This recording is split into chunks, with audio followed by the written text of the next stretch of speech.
Hi, good evening. My name is Nyla Christian. I'm the Executive Director of the Center for African American Recovery Development, and happy February. Happy Black History Month. Happy Black Love Month. Happy Love Month, period. It's all about the love. Center for African American Recovery Development is a national organization amplifying the love in recovery and wellness and cultivating that love in communities across the country. We're talking about how recovery relates to wellness and recovery and wellness relates to our community. I'm joined here tonight with our wonderful CAARD team. Actually, I'll talk about the back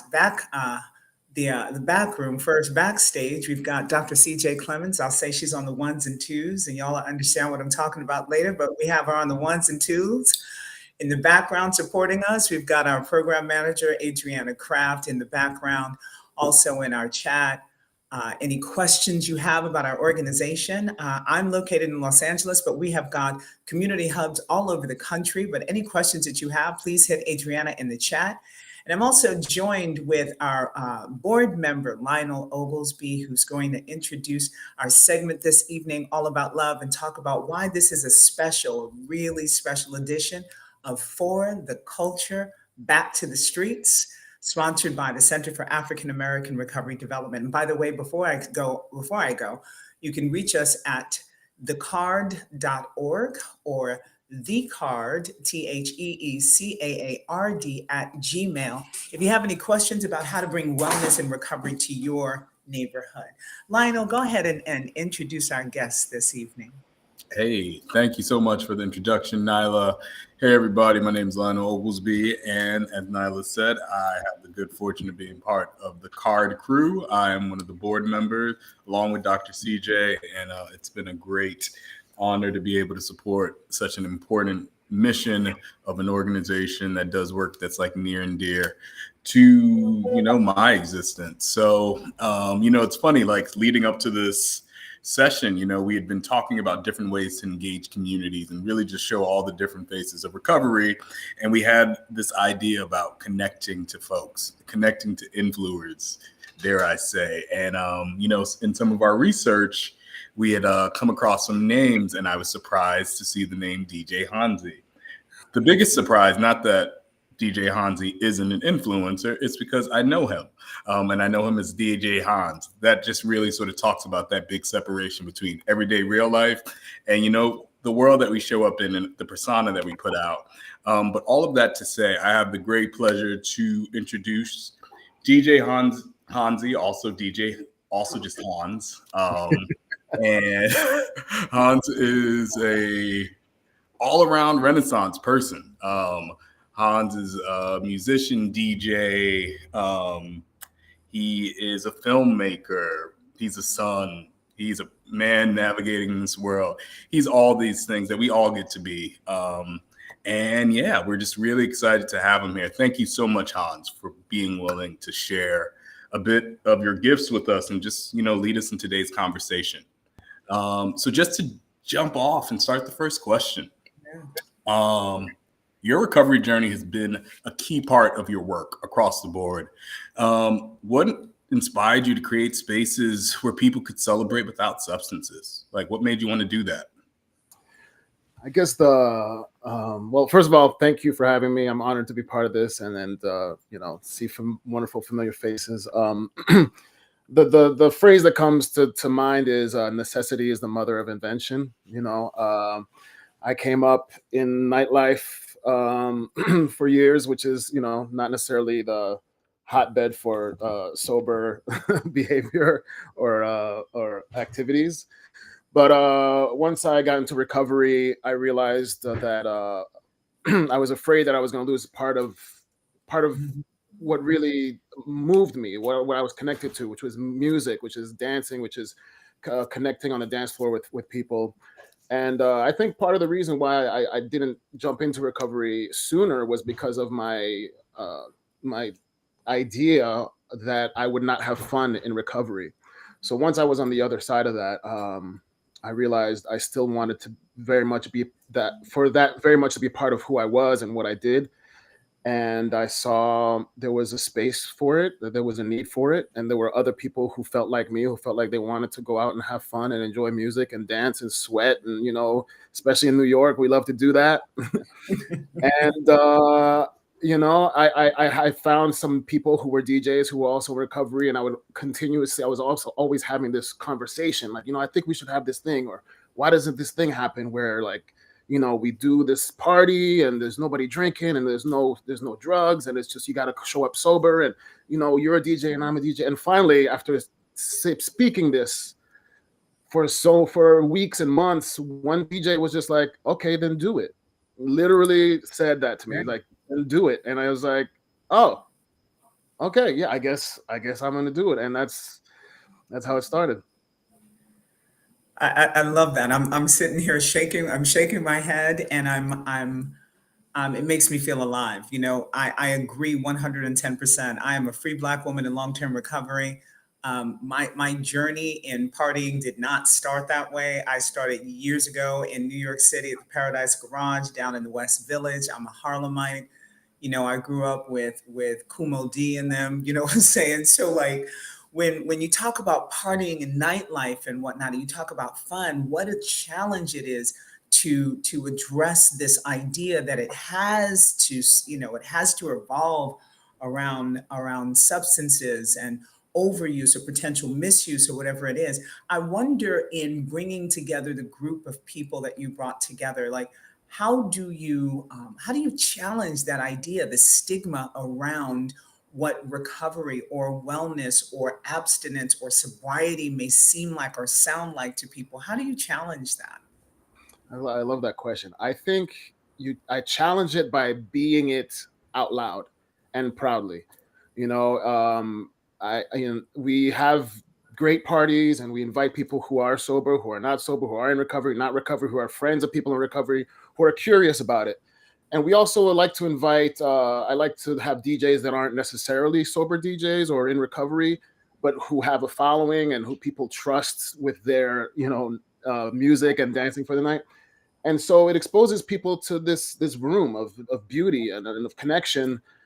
And that's how I challenge it. It's just by being very openly in that room, substance free, and showing that we can have a good time, and people have a good time. I guess that's probably what people are asking. Do people have a good time? I know I would have a good time, but do people have a good time, and how do you build community? So you invite in different DJs. How do you stay connected and build network and community around that? Yeah, it was part of the challenge of making this successful, or making it inviting, or making it, we've grown up. You grew up in your youth without drugs or alcohol in the early years, and then you find drugs or alcohol maybe, or you don't, and then nightlife they become so intertwined. So disconnecting those things at a later age, people aren't used to it. So, and I knew that that was a challenge for people coming in, because the first time you go to a club or a party and you don't have alcohol to loosen you up, what do? How do you connect with people? That's a lot of people have that question. And so what I do is, first of all, from the door, it's inviting. I have people there welcoming you, smiling, happy, loving. The way I like to open my set is I tell people, if nobody today told you they love you, I'm telling you right now that I love you. And I say it every time, sometimes 4 or 5 times a night. And there's also activities that are not dance related necessarily that let you kind of loosen up and get used to the room, right? There's arts and crafts. If you're a kind of person that needs to just be in the room and feel the music and see people, but not be in the middle of the circle, there's arts and crafts. Sometimes when we have it outside, we have chalk that you could write on the sidewalk. And, oftentimes people come time after time. So the people that have been there before know the deal, and they know that if there's somebody new, you welcome them. So it's like a family from the minute you come into the door. And I don't push anybody to dance. I don't force anybody to dance. It's kind of like, hey, this is your room, do what you want. If you want to just watch, you can watch. But at some point, with the music bumping and the love is just there and it's palpable, you can't help but not do a little two-step, you know? I mean, I can speak to that. I went to your first party that you threw, the first Yes. that you did. Wow. And I guess I've been to like 3 or 4. So yeah, I mean, everything you said is totally true. That's why I was laughing earlier when you said that you told everybody that you love them, because I do remember that. I was like, Hansi says he loves people a lot.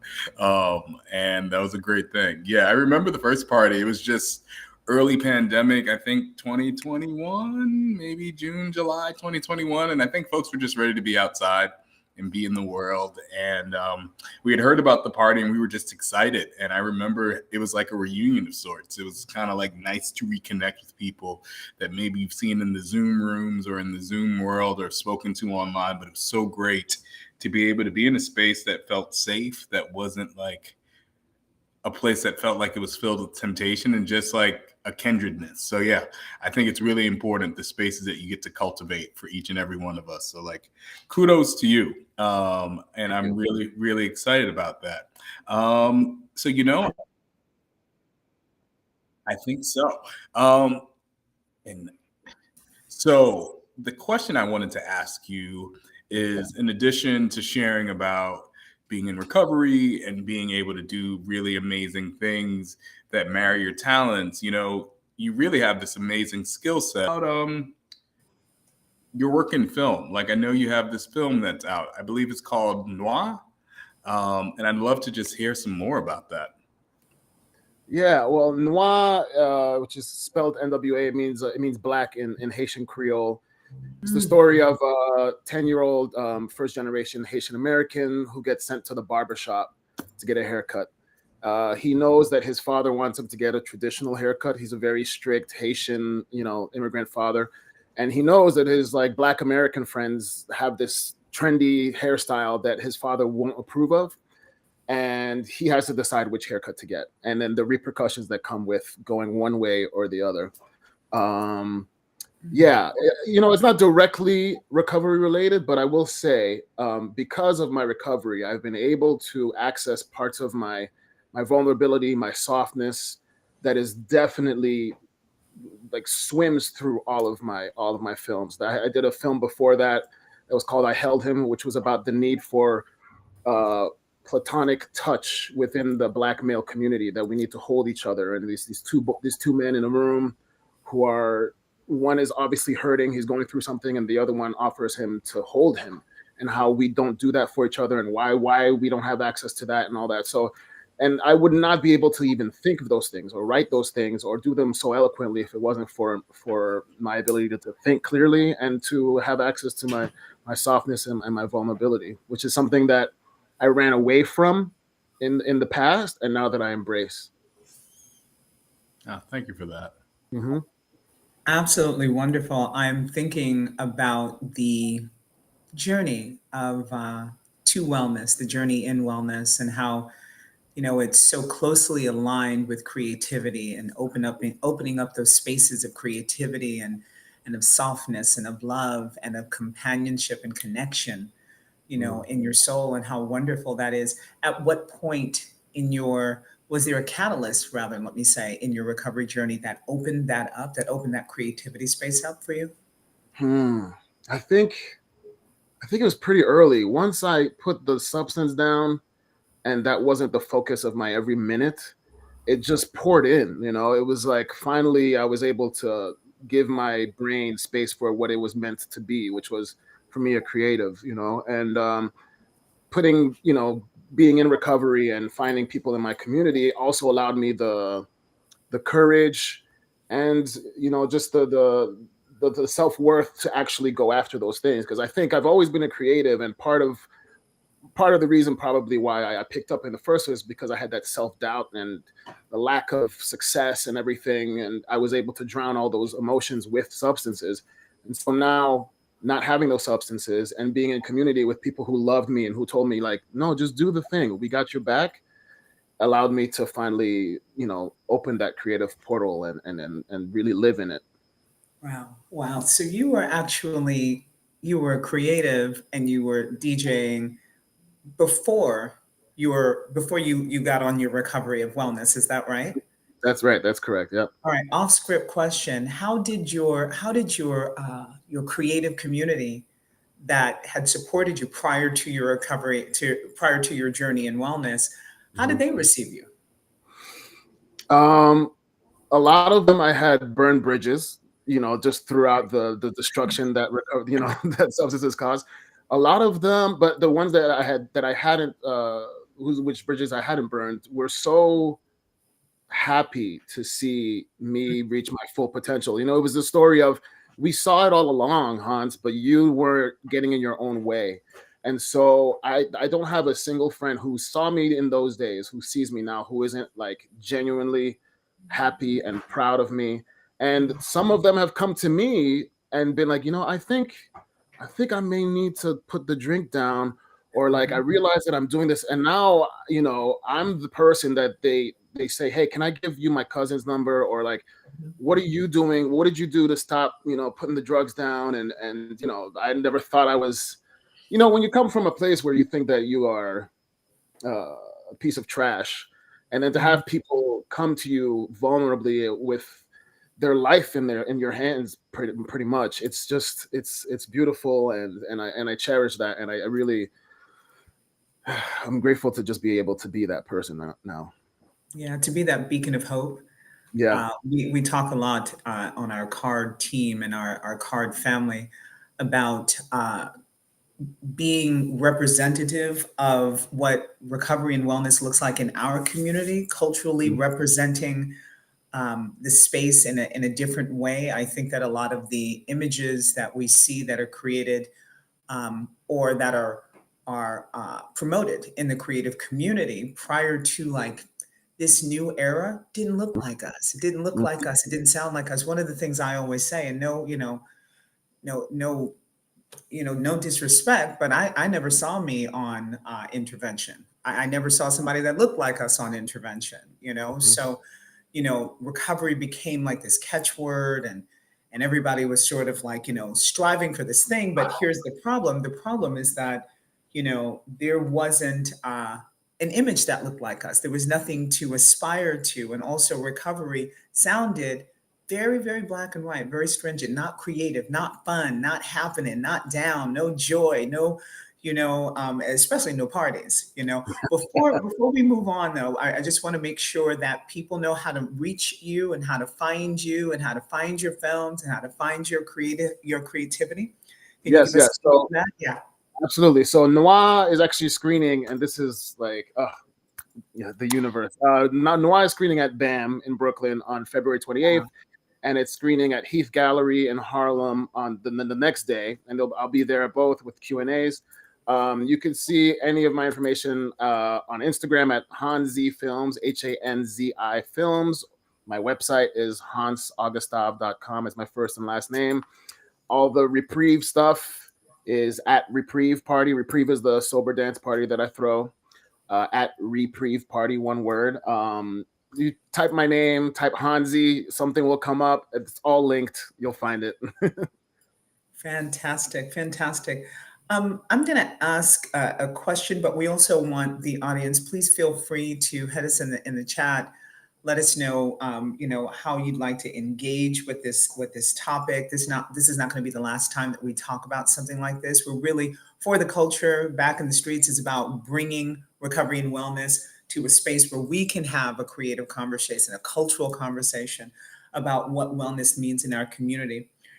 What has been the most rewarding part for you? I think you've kind of talked about it, but I want to dig a little bit deeper. Are there any standout moments that have made you feel like, yeah, yeah, this is why I do this? What's been the most, the moments for you in creating these sober events? I There's been many, and I often I often cry when I'm DJing at a Reprieve party, because like if I get out of the moment and I just take a minute to watch and breathe, I cry because there's like dozens or hundreds of people dancing, not having any substances, and they're enjoying themselves. And then I think about my life before and my life now, and how amazing that is. But a one particular specific moment that happened, the first New Year's Eve party we threw was Yeah. 2019 going into 2020. It was like, it was a lot of work, a lot of money. I think people think I made money, but I haven't made a cent off of free, and that's not the point. But I really wanted it to be a great party, and it was packed. It was great. It was amazing. So many people showed up. The next day, I was walking down my block, and this kid comes up to me. He's probably 22, 23. I didn't know him. He recognized me. He's like, "Hey, did you DJ like a sober party or something?" I was like, "Yeah, that's me." He said, Yeah. I have 8 days sober, and I did not think that I could ever do a New Year's Eve party sober. And yeah, I don't know. In that moment, I was like, "Oh, okay, that's why I'm doing this," And yeah, it's it's beautiful. Yeah, that's a shot from the universe, brother. If there isn't one, if you don't know why, universe will let you know why for sure. Mm. I'm thinking, Lionel, what was your experience hanging out at Hans's set? What was your experience? Oh, I talked to him a bit about it earlier. Honestly, it was just a really sort of joyful occasion. It was early in the pandemic, like 2021. I think we had all sort of managed to just be indoors. So it was a really nice sort of opportunity for folks in like the New York area to get together. It was kind of like a homecoming of sorts. So, I mean, I had gotten the chance to see people that I hadn't seen all of the pandemic. And this was like more of like a proper block party. That one was like under a train station, like Franklin Avenue, Bed-Stuy, Brooklyn kind of area, and I grew up around those parts, and it was really just nice. It was just a really great time. I still have like these great pictures of like full smiles, and it's just like bright beaming eyes, as cheesy as that sounds, from people that are just really present and showing up for their lives. And I think many people would argue that's a gift of recovery. Like you get to sort of lead with honesty, and sort of virtue and like transparency more than anything. Like it's not guaranteed, but these are things that are available to you if you're willing to engage with it. So I thought that was really important. The question I had for you, Hansi, is also like, it was really touching to hear you talk about the story with the young man. I'm curious, just generally, what kind of advice or what experience could you share for someone that's in this world of like maybe reassessing or reevaluating their relationship with substances or any type of thing that's ailing them? Like maybe they're sober curious, maybe they're struggling with substance use disorder or whatever. From your experience in the life that you've had a chance to live, what do you think would be some of the more useful things for people to do to sort of get in touch with themselves and figure out what the next step is? I think, first of all, if you're having those questions now, you have so much more available to you than has been available to people in the past, and you're lucky.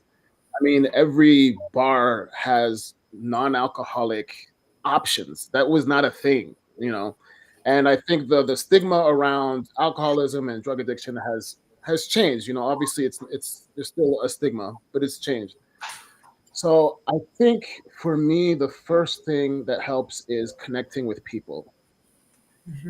You know, Somebody somewhere has a hand to give, whether it's a question, whether it's, hey, I want to go to this sober party and I don't know anybody. Do you want to come with me and try this curious thing? I think for me, the thing that connected me to my recovery on the superficial first level was connecting with people. And there's a lot of people out there who have, walked the walk and who can help. That's great. No, thank you. And what I hear is a lot of seeking the joy, finding the joy. That's Yes. what I hear, and connecting to folks and connecting to community. So it is. I also agree with you that there are a lot of options now that were not available. And we're creating. I think by doing things like this, we're creating. We're creating a new journey. We're creating an absolutely new journey, which is fantastic. And I think that it's defined by us and for us. And I think that's fantastic. So it's a wonderful time to talk about this in the month of February, even though we Black 365, we know that. We know we Black 365. I don't know why they're playing. But February, it's always interesting to me. But at Center for African American Recovery Development, there's no center as in, it is a movement that is national. It is a movement that is not bound by walls or by any particular region. Our mission is to advance the development and sustainability of Black-led recovery community organizations through capacity building, education, and advocacy. We work with ally organizations that are willing and wanting to more effectively engage in the Black community. Organizations that understand that the systemic racism and inherent bias that is interwoven into our systems, into our interwoven systems, as a matter of fact, sometimes prevent people of color, Black folks in particular, from accessing equitable services that support us in our journey. So we are very, very excited to continue to bring to you For the Culture Back in the Streets by Center for African American Recovery Development. Get in touch with us. My name is Nyla Christian. I am the Executive Director for CAARD, otherwise known as CAARD. You can find us at thecaard.org. You can always find us at theCAARD on Instagram. I'm glad to be here. Just want to give another shout out and thanks to our board of directors and our CAARD team here with us today, both Lionel Oglesby, Dr. CJ Clemens in the background, again on the ones and twos, and Adriana Kraft, our program manager, handling the chat. And any questions you may have, if you have experienced joy and wellness and recovery and possibly have information that we don't have on sober events or get-togethers that are wellness focused and centered, let us know. Hit us on Instagram. Maybe we can come and talk to you and talk about what you're doing in the world too to bring creativity and joy to wellness and recovery in our community. So good to be with you tonight. DJ, almost Doctor of Joy, DJ Hans, so glad that you're here. One more time, where can we find you? Your Reprieve, is it Reprieve? Yes, at Reprieve Party is on Instagram. Yep, find us there. Awesome, wonderful. Good to be here with you all tonight. Thank you so much. Peace and love.